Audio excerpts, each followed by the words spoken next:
No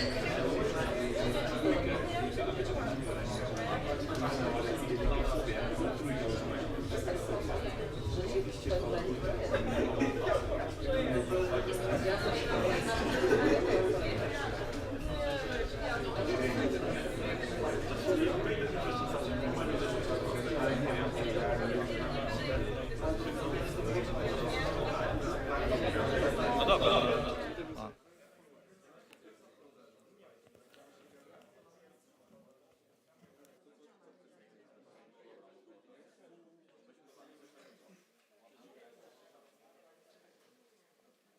Okay, let's start. Hello and welcome at React Native Community Kraków Meetup here at Software Mention. My name is Kacper and I'd like to be a host for today's meetup. And I'm glad to see so many familiar faces sitting right here in the crowd. But for those who are new to this, let's start with some organizational stuff up front. So right behind my back, there's a kitchen with snacks, beers. You can grab some coffee, tea, whatever you like, really, for you to enjoy. The most important things, I guess, the toilets are right there next to the toilets. Toilets are next to the toilets, next to the elevators. So you have to kind of leave the Software Mention office space and go right there or right there. I'd like to welcome you to stay after the official meeting, to stay for pizza and to do some networking if you'd like. It will be there for you. And we are always looking for speakers for this type of meetups. So if you have anything to share related to React, React Native, or mobile development, please contact us either directly to Paulina, there is an email address, or you can DM us at Software Mention on Twitter. We'll have two amazing presentations today. The first one concluded by Wojtek and Kuba. It's named 30 Shades of Fabric, nice name. It will be about the new architecture, some tricks and tips, how you'd like to move your application or library to the new architecture. These guys ported like 20 libraries or so to the new architecture, so they knew a thing or two about it. The second presentation will be by Mariusz and Michał, Gradle and CocoaPods one-on-one for React Native developers. It will be a basic introduction to build systems on Android and iOS used by React Native developers day to day. We have this very long ongoing tradition of starting this meetup with a short introduction about what's new and interesting in React Native. So I've bundled a couple of tweets and blog posts for you to enjoy. I will start with new architecture performance benchmarks, which were concluded by Sami, a guy who's working on, he's from Meta, he's working on React Native.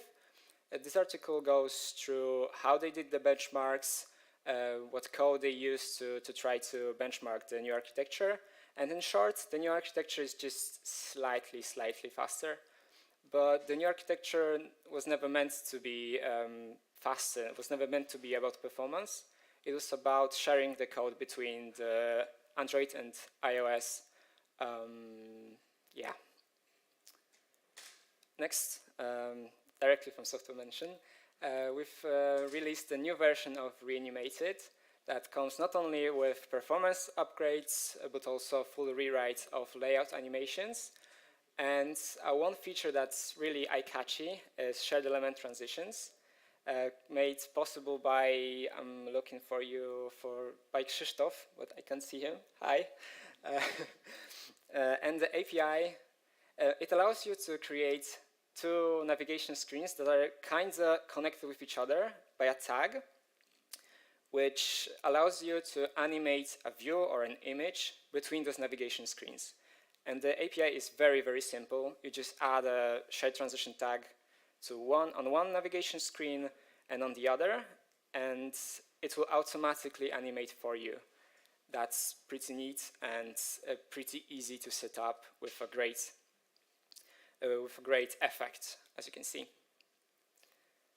Next one is community figuring out Expo plugins. Why?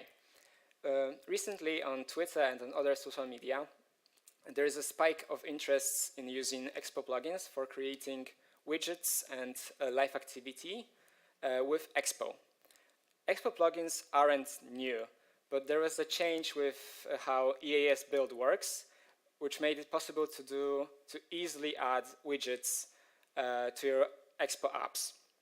And I would like to highlight work done by Benedict, which created a React Native widget extension repo and a library, I think, which makes it super easy to add widgets to Expo Manage workflow. And it's implemented with Expo modules, which is very neat. Recently, I've also read a nice article about the use of Redux Toolkit at Shopify. And they've very recently migrated from plain Redux to Redux Toolkit. It had some quirks, but in the end, with the full business logic migrated, they've managed to remove 3,500 lines of code, which when you're using Redux still in 2023, well, think again, just don't. Next one is Expo Image. The new version of Expo Image comes with a support for thumb hash, which supports not only transparency, more accurate colors, but also it's smaller. Thumb hash and blur hash are algorithms used for blurring images, as you can see. And thumb hash makes it way, way better for some use cases. Shamelessly plug and cite myself on the presentation, but I do still agree with myself on this. On the left, there is an example which uses blur hash, and on right, thumb hash. Thumb hash works with transparency, and the result is way better when blur hash fails completely. Last but not least, Expo Router handoff. There will be a new feature for Expo Router, which works like magic, because implementing this with a plain app and plain web app is pretty costly. Handoff is a feature of Apple ecosystem where you can continuously move between an app and a website, which there is a prompt to move between, for example, Safari or a native app seamlessly between two. And Expo Router will allow to do this essentially for free, where this is very hard to pull off without it. So for example, you have a website on your computer and would like to move to the app on your phone. A small prompt will show on your phone, and you can go directly to the screen you were browsing before. That's very nice, amazing feature. We are having a third conference, App.js conference, that we try to do yearly. It will be in less than a month. And if you would like to meet some React Native stars and people working on the ecosystem, from Software Mansion, from Expo, from Shopify, from Meta as well, we'd really like you to invite you to this. And for people that come to this beautiful meetup, we have a 25% discount code to attend on the conference. If you'd like a discount code for workshops, you would have to go directly to Paulina and speak to her. She may or may not give you the discount, but you can try. And that's all from me. I would like you to welcome Wojtek and Kuba with a round of applause for them. And enjoy the show.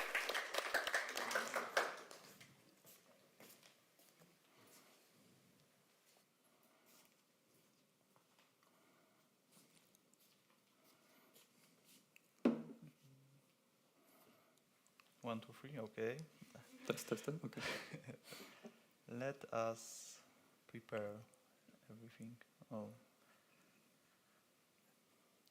Yeah, can we get you to the not cloning the screen, but having two of them? Okay. Give me a second.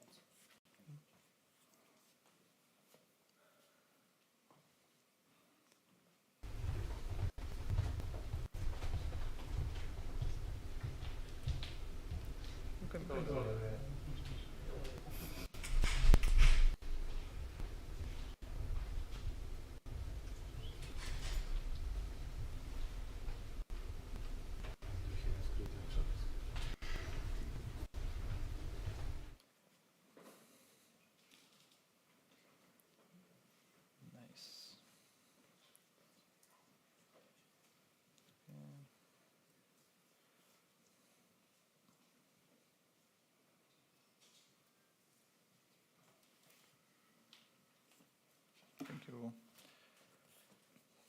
Okay, so hello everybody. Let's start. Okay. So today we want to talk about the 30 Shades of Fabric, which, besides being a questionably funny wordplay, probably doesn't tell you very much. So in general, we want to talk about the new architecture of React Native. We want to share some maybe interesting information, some things we learned along the way of migrating libraries, and maybe some tips. So if you want to tackle it yourself, you'll have a better position to start. Okay, hi, my name is Wojtek. And I'm Kuba.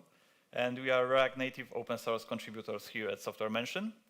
And we don't call ourselves the experts of Fabric, but maybe you should, because here's the list of the libraries that we already migrated to the new architecture, and that list is growing all the time.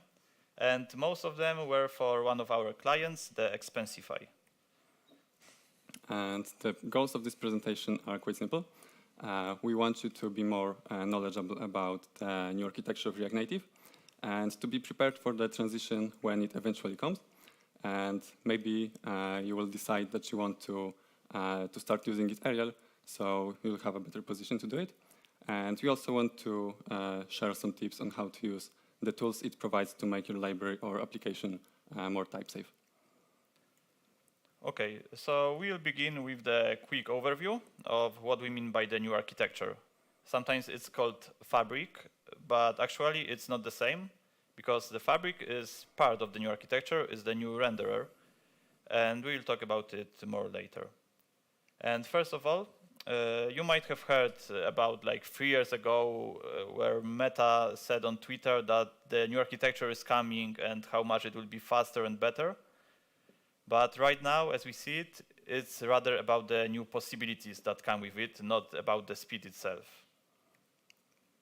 And the new architecture is actually an umbrella term that covers a few things. Those are actually the core of the things that Meta has been working on for the past few years. And those are mainly JSI, CodeGen, Fabric, and Turbo modules. And we'll go over those so you have a better idea of what we are talking about. And let's start with the JSI. It's a C++ API created to communicate between the JS and the native side. And in this case, the native code is Java or Kotlin on Android and Objective-C or Swift on iOS. And what's important, that these calls are direct, without the usage of the bridge.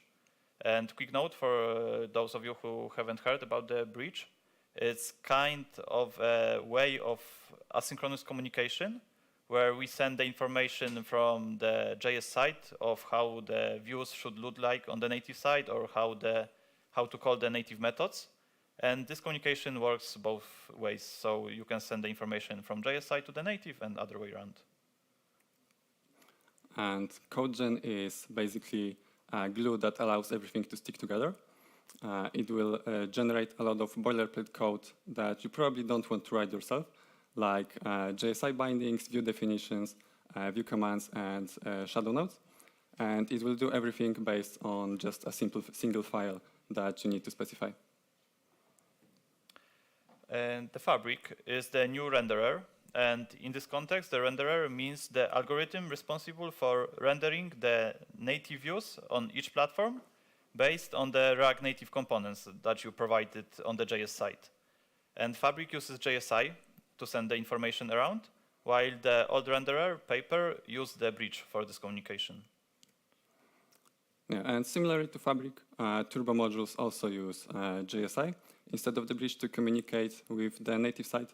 And the benefits of that will become clearer when we get to the JSI itself.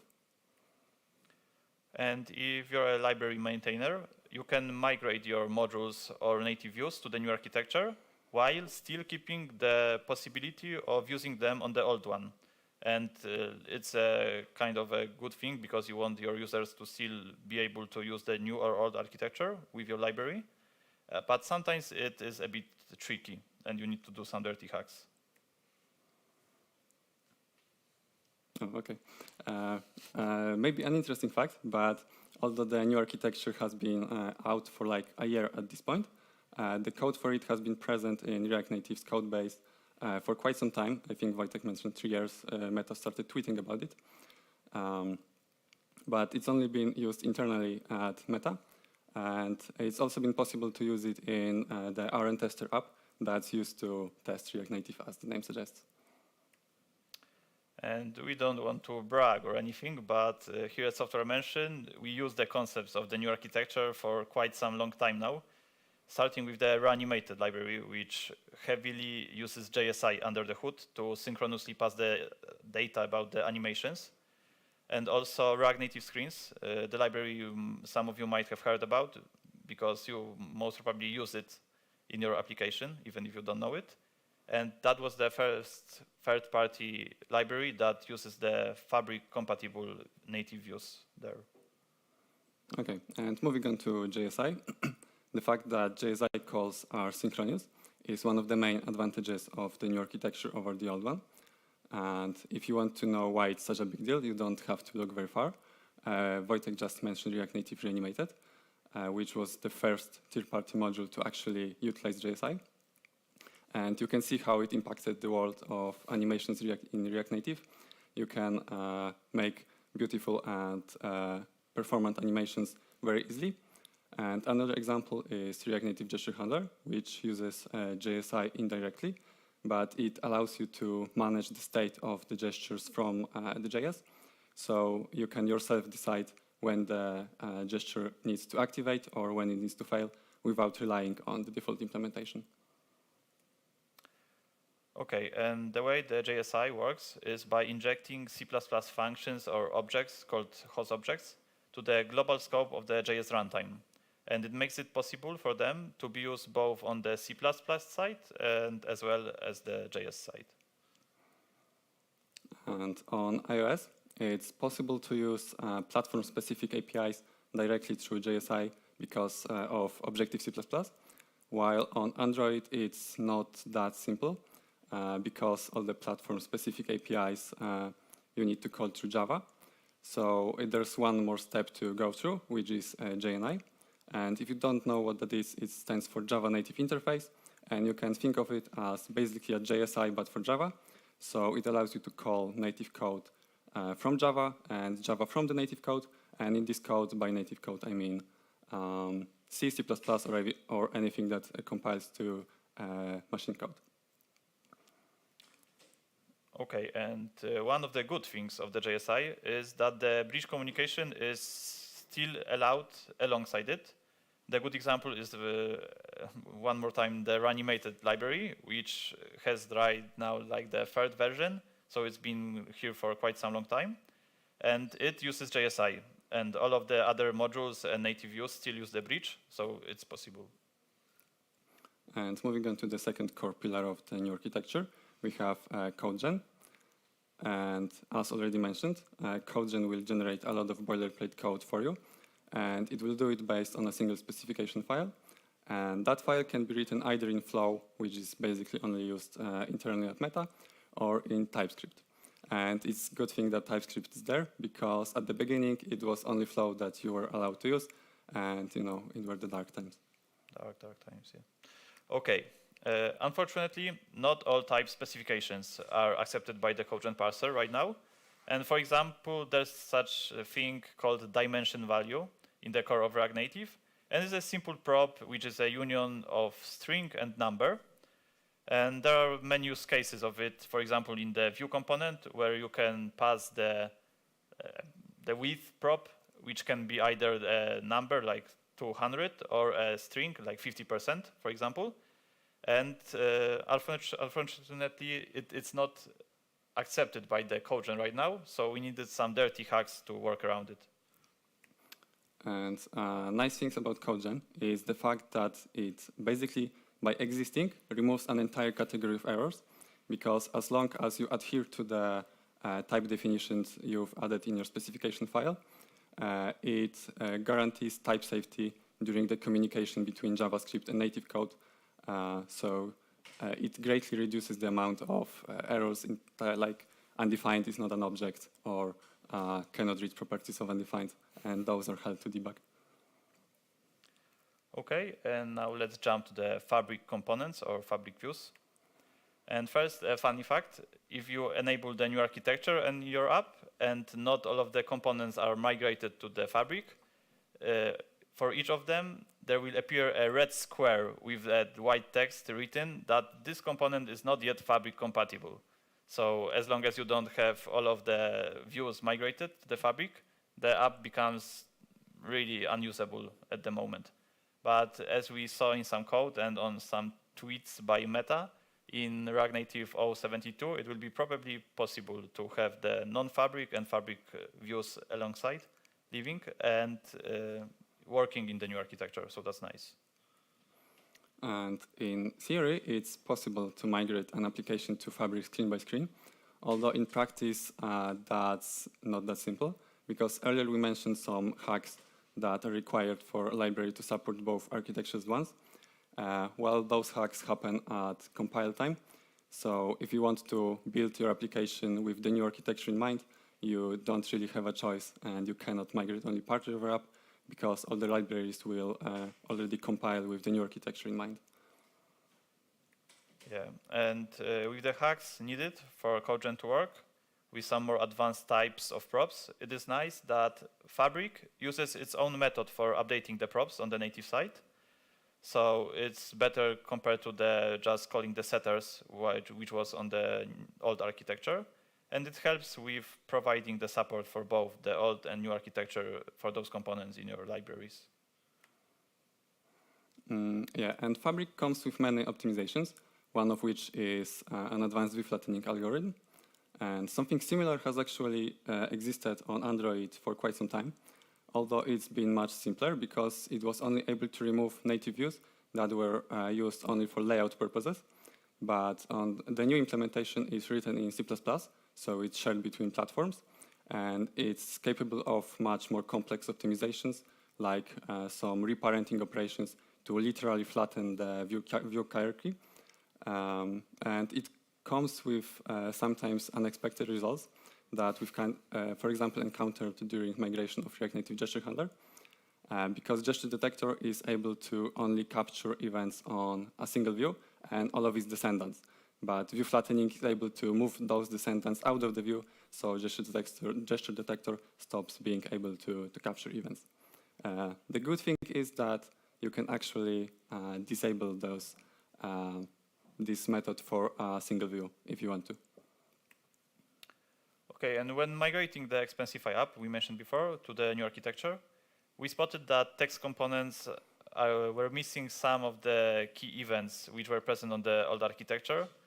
And the text components seemed to have not been prepared for the transition yet, which is bad because it's the component of React Native itself.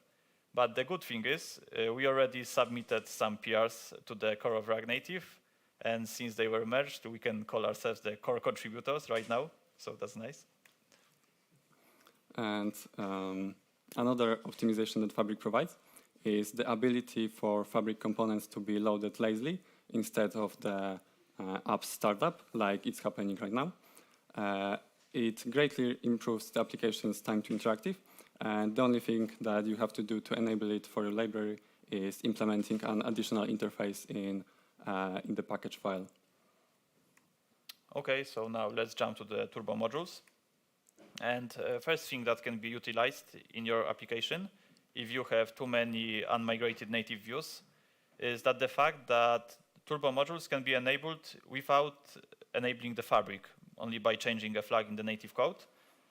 So that's good because, as we said earlier, all of the views must be already migrated to the new architecture before you can use them. And similarly to Fabric components, turbo modules are also lazy loaded by default, again improving the application's time to interactive. But in this case, it's happening by default, so you don't need to do anything, it's just free performance. Okay, turbo modules utilize the same methods as the old native modules on the native side.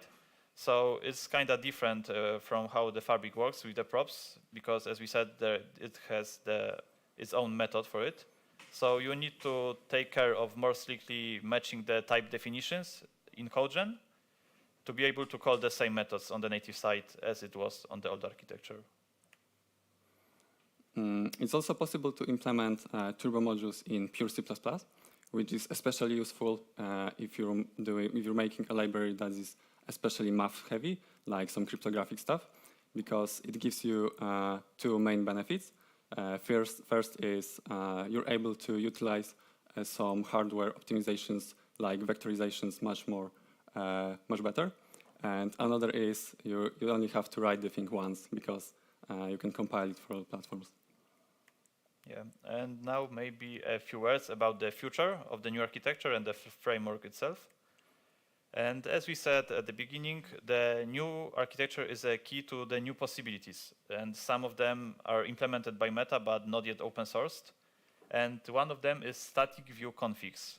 We won't go into the details right now, but this is one of the methods that improve the app startup time by getting some of the work regarding the view creation done on the build time, not on the run time.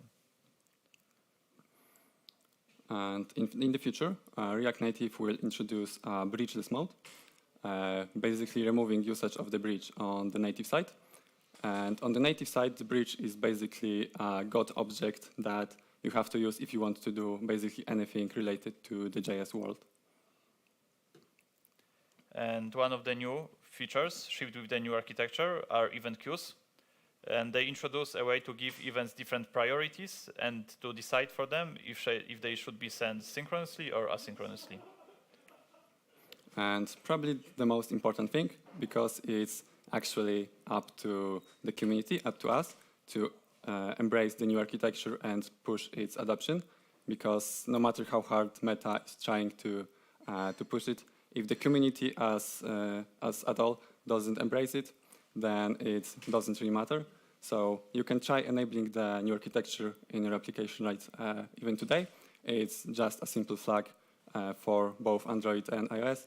You can see basically if it works, if it doesn't, you can see what's broken, and you can always reach out to us if you need some help. Yeah, and for a quick summary, let's see some of the easy to spot benefits that come with enabling the new architecture in your application.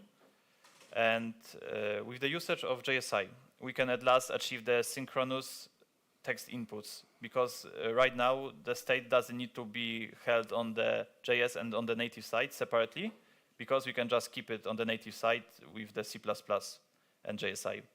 Another thing is view flattening and recycling of the views. And the first one, as Kuba mentioned before, is about having smaller view hierarchies on the native side, so we get better RAM usage. And the other one, the recycling, is about reusing the already created views if you don't use them, if you didn't use them before. And the usage of the new architecture also makes you can use the new things from the React 18, because the old architecture didn't have this opportunity. The most needed one is the concurrent renders, which you might have heard about. And also the lazy loading gives you the improved startup time. And we spotted about the 20% better startup time in the Expensify application, which we mentioned before. So that's all from us. We hope it was kind of useful to you and you found it interesting. Do you maybe have any questions? Okay, I guess that's all. That's then. nice, yeah. Okay, thank you.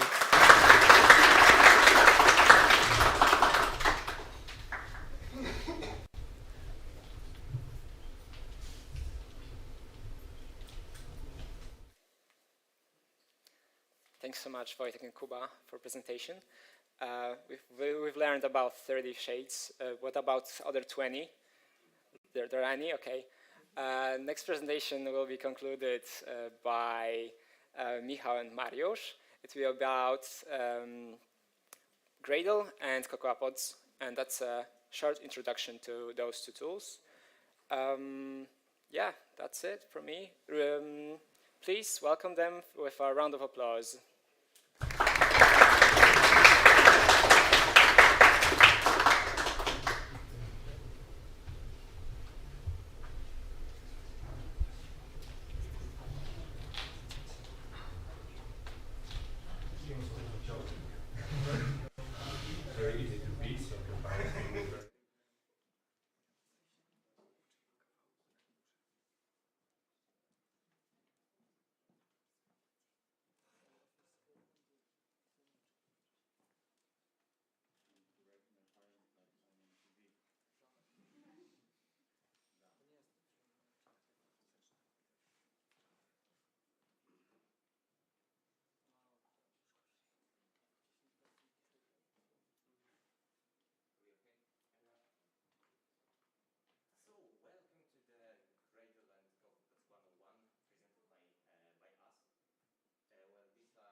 So again, Any joke. this is me learned, and this yeah. is him.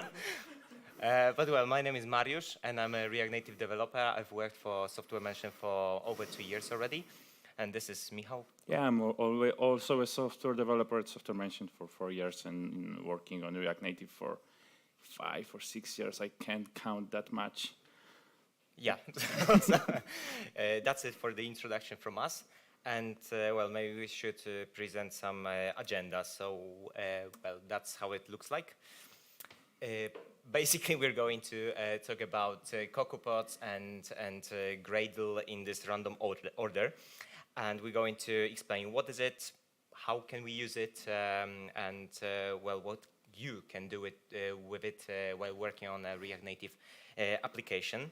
So, well, let's get started. So, well, you can imagine yourself in this kind of situation. You're a very happy React Native developer writing one code for multiple platforms. And let's say you want to build your Android app. And then it goes like this: failure, build failed, and get more help at help.gradle.org. Well, you're not very happy about it. So I decided to ask ChatGPT, is Gradle terrifying? And this is what it responded. No, it's not terrifying. So let's, well, get to know each other a bit. What is Gradle used for? That's the question. Well, it's a default build tool for Android since 2013, so it's been with us for 10 years already, and it's Longer really than some of you. I guess. Well, it's really unlikely that you're going to find another build tool that is out there for the Java world.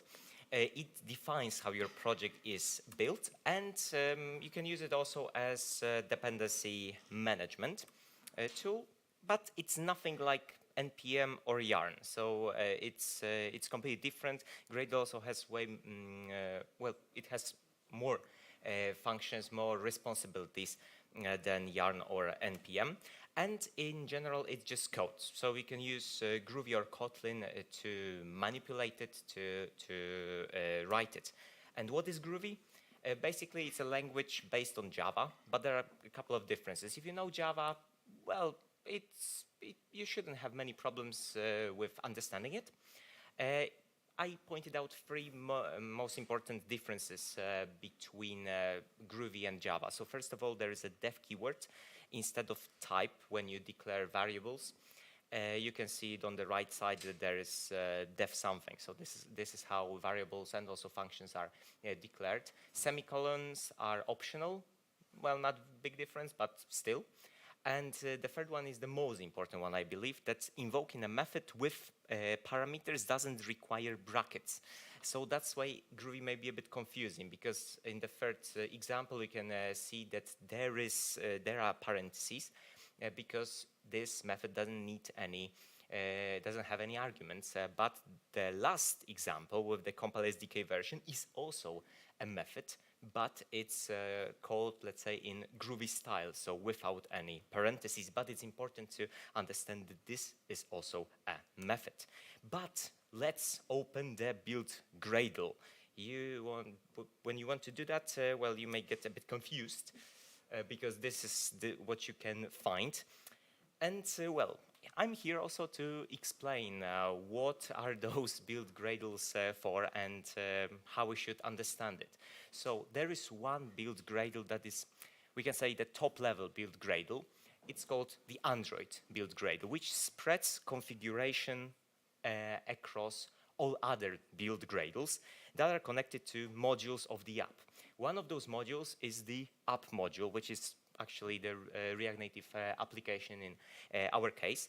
And you can also notice here how the configuration is spread, because in the second line there is the compile SDK version that is taken from root project. So it's taken from the previous file, because you can see over there that there is compile SDK version defined right here.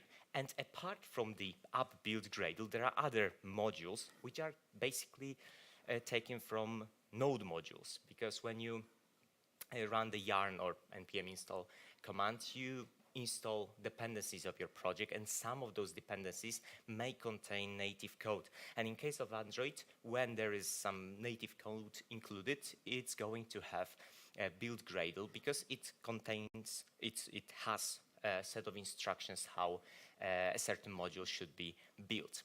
And to make things a bit more confusing, there are more Gradle files. For example, Gradle properties, where you can define some properties for your Gradle configuration. For example, there is one about, well, I cannot see right very well, but my app upload store file, for example. This is a property that is used, for example, here in the under the release signing config. So you can see a line of code that has project, that has property, and this is where you can find it. But apart from that, it's not all, because we have Gradle W, so Gradle wrapper, which is a script that invokes Gradle and its tasks. And for the end, with Gradle, we have settings that Gradle that well, connects all the modules of the app of the project and creates an application. But let's take Gradle aside for the moment, and let's, well, assume that we've managed to build our Android app, and it's time for iOS. So it also there are also some things that may go wrong. For example, you may get this kind of problem, and well, of course, you may not be happy about it. So I decided to ask ChatGPT, are CocoaPods relaxing? And this is what I got, that I do not have emotions and therefore do not find anything relaxing or not relaxing. Not very helpful, but let's explain what are CocoaPods used for. So it's a dependency manager for iOS projects, so it doesn't have so many responsibilities as Gradle. It's dependency manager. And it has some similarities to NPM or Yarn. I'm going to mention that in a moment. It's configured in pod file and written in Ruby. And well, when it comes to iOS, the most important file, it's the file that is mentioned here, the pod file. And this is how an example of pod file looks like. And if you'd like to declare a dependency here, and if you'd like to build your own native module, you can do it right here. You just have to write pod, the name of the library that you like to use, or actually I should say the pods that you like to use, and then the number of the version or the path to the place where it's kept in your project.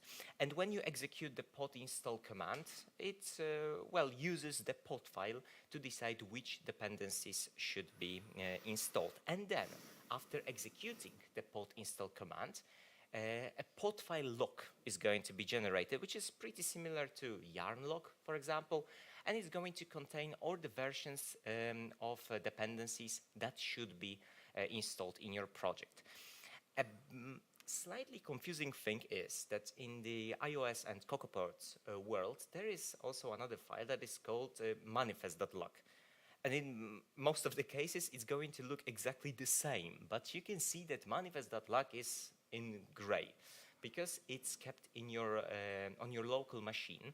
And how is it used? What's the purpose of this file? Well, basically, when you work on a project and you pull changes from remote repository, it may happen that one of your colleagues installed another dependency and another version of a dependency bumped some version, whatever.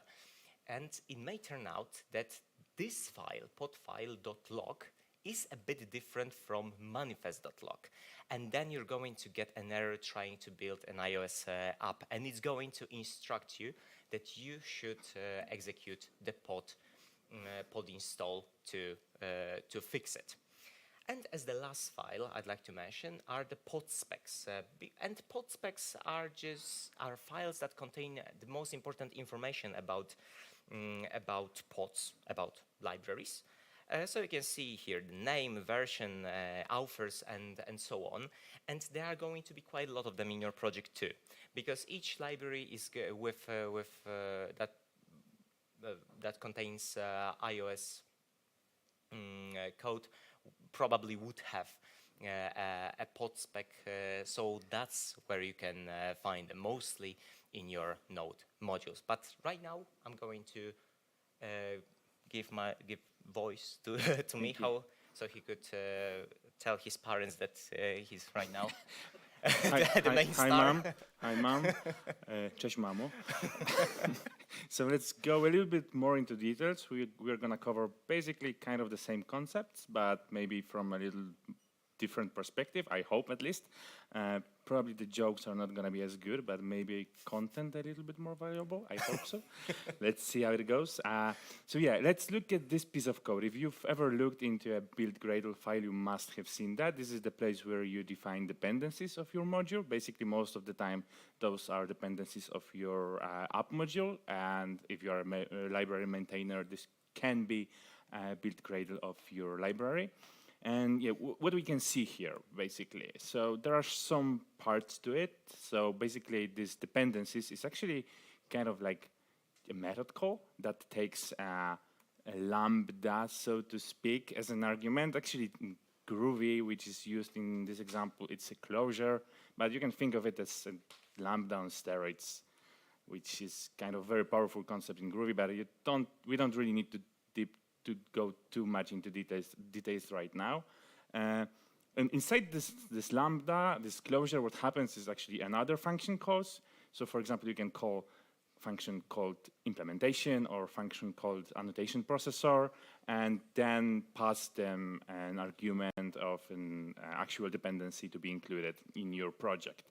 And this is very important to understand that this is just a function, because just as any other function, it can be overloaded, so it can have multiple signatures. So it's not that it can only accept string, it can accept much more. And this is the from the Gradle documentation, Gradle Android plugin documentation, how you can actually define dependencies and its versions with examples. So you see that there are many ways to do that, and it is quite powerful tool.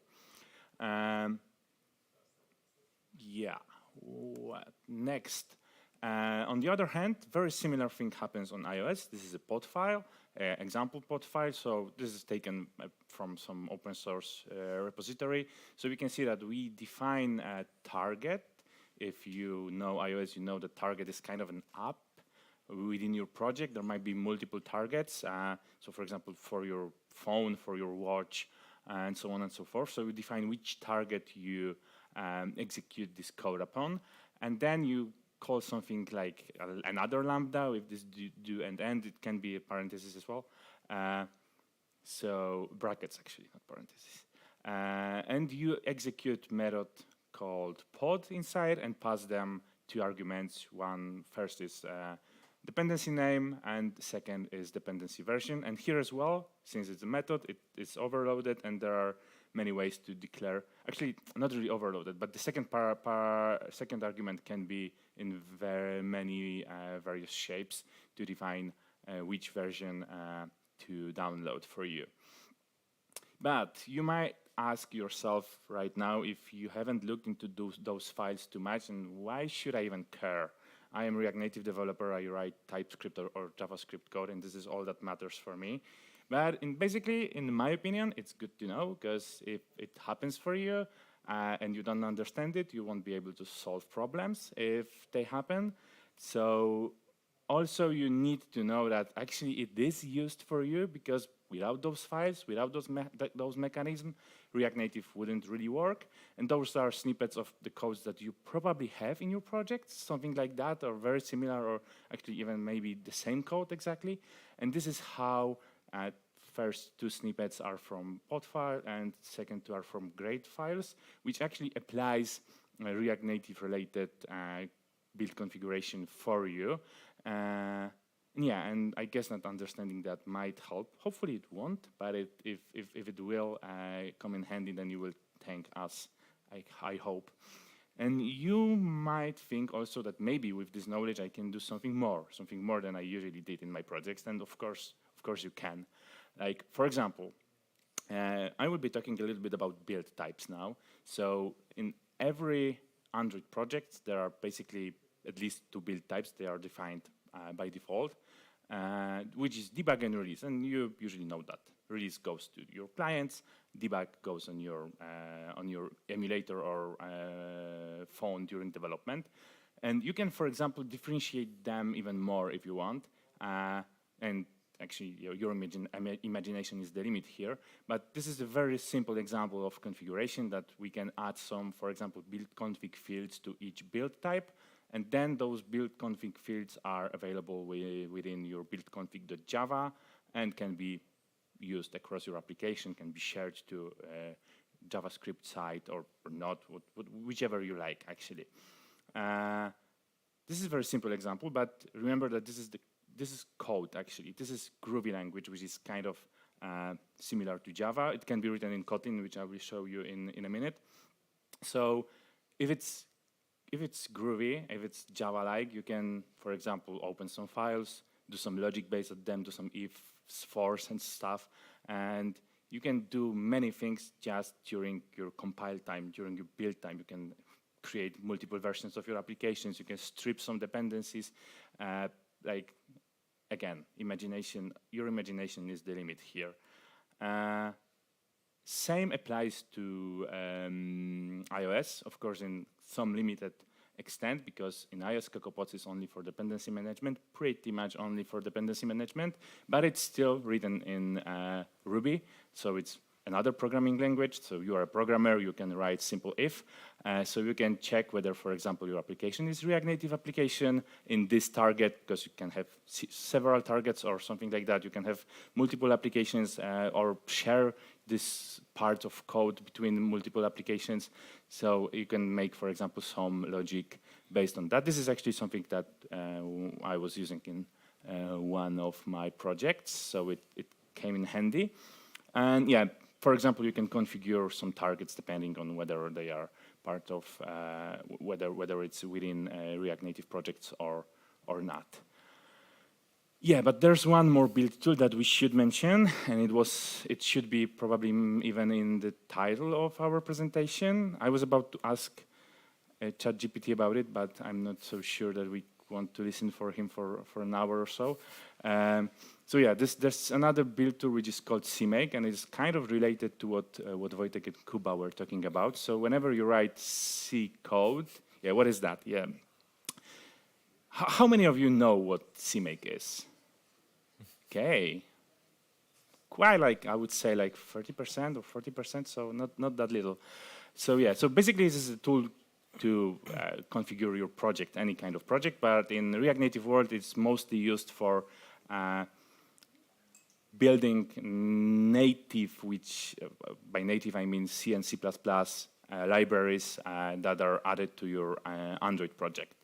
And yeah, and actually thanks to knowledge of Gradle, you can pretty easily use it within your Android app. On iOS, it's like kind of out of the box, but on if you know that it's a code and it's written in some human-readable programming language, then you can know that just by executing this external native build and then CMake, you can pass some arguments to it.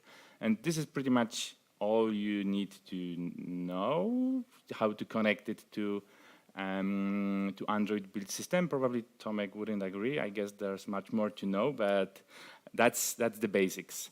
Yeah, but seriously, how can you use it in your project? So I will show you just one real-life example that I really love. Yeah, this is the list of real-life usages of build Gradle. No, I'm kidding. It's a changelog for React Native 071. Yeah, and there's one section that caught my eye, which is in added section, and it says that, yeah, there is a support for Gradle, what's written in there? For support for flavors, yeah, luckily, good snippet. So thanks, Nicola, for that. Yeah, and what are those flavors? They were always present in build Gradle, but and it was always possible to configure them within React Native applications, but since 71, they are like first-class citizen. And if you've heard about them, good. If you haven't, then I will show you what you can do with them. So for example, as I said to you, there are those build types, which you always have if you have a React Native application, except for when you are using Expo, I guess. You do have them, but not that you don't know that much. But yeah, if you are using a React Native application without Expo, then you do have those build types. And flavors are kind of similar, but like another dimension to that. So as you can see, you define this dimension by calling flavor dimension method. Then you call product flavors method, which is actually a configuration block, but let's say it's a method for purpose of this talk. And you define two flavors. For our use case, it will be QA and internal. So let's say we want to have one application which we will distribute to our QA team, and the other that will be distributed internally for our employees. And as you understand, they can be different applications in some parts. And thanks to this configuration, you can have two applications which are very similar, but written, but just built with another command. It's just a matter of executing different command, and those applications will differ. For example, they will differ with this application ID suffix, which means that you can have both of those applications installed on your phone simultaneously. Like, that's one example of usage. And yeah, just to show you, because as you can see, there's this product flavors method, which is called, and then somehow you call QA and internal methods, which are not defined anywhere, and you can pretty much write anything you want in here. You can call your flavors as you wish, and maybe it's a little bit more visible when we switch from Groovy to Kotlin, and they are those create methods that just takes a name of your flavor. So yeah, just to show you that you can use pretty much any name you want in here. So yeah, once again, imagination is your only limit. And with those build types, just a reminder, we've got two build types, now we've got two flavors. We actually have 4 versions of applications we can build easily, and we can expand it by another dimensions or by another flavors or however we really wish. And yeah, what we can do with that is, if you are into an Android native development, you will see that there are 2 directories that are important. There's this QA release directory and main directory. So basically what happens is this QA release directory, those files that you put in there will replace any file that is in main directory if you build this QA release application. So for example, if you've got startup timer within your main directory, which is basically default directory for your Java code, then for this QA release application, it will be replaced. Pretty much the same applies to those XML files or Android manifest. The difference is that they will be pretty smartly merged instead of being replaced, but still, you can do a lot of that if you know your Android. Yeah, and how about iOS? Yeah, there's nothing like that in there. Or pretty much nothing. There is something, you can use some build, how's that called? Build schemas? Build schemes, yeah, or build schemes or target, but they are not quite as powerful. And pretty much you will be clicking a lot in Xcode to achieve the same results. You can edit some files, but it is nasty and you don't want to do that. Yep, any questions? Okay, so we either understand everything or nothing. Good. Thank you.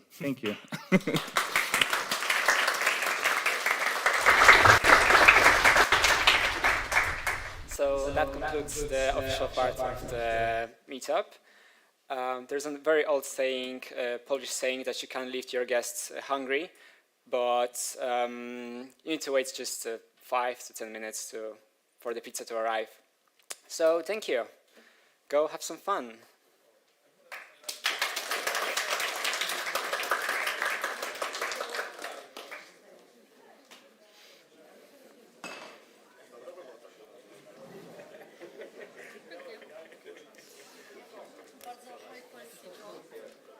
Który? Miałem jeszcze na koniec, ale spaliłem. W sensie chciałem powiedzieć, że w domu nie można zostawiać, ale nie jesteś w domu, tylko jesteś mężczyzn. Nie mam mężczyzn? Kurde.